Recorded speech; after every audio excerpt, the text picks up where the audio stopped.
Ito po yung aking sariling version na kimchi.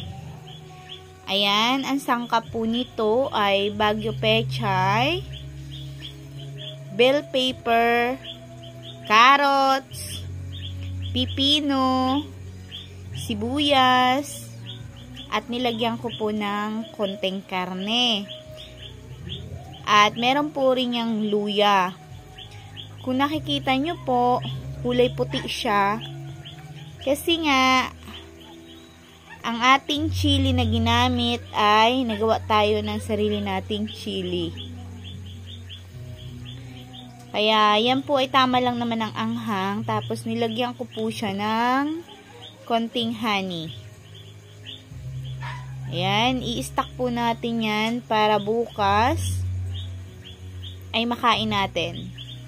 Pwede po itong iulam, almusalan, merienda. Ayan ang aking new version ng kimchi.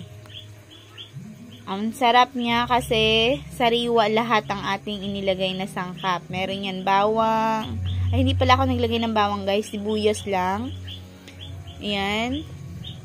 Sabi nila, mas sumasarap kapag nai-stack siya ng 3 days. Kaya ilalagay natin siya sa rep 3 days bago natin siya kainin. Ayan po ang ating version ng kimchi. Kung gusto nyong may try ito, gumawa din kayo.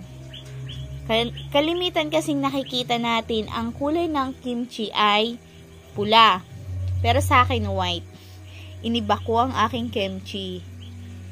Ayan. Thank you for watching everyone.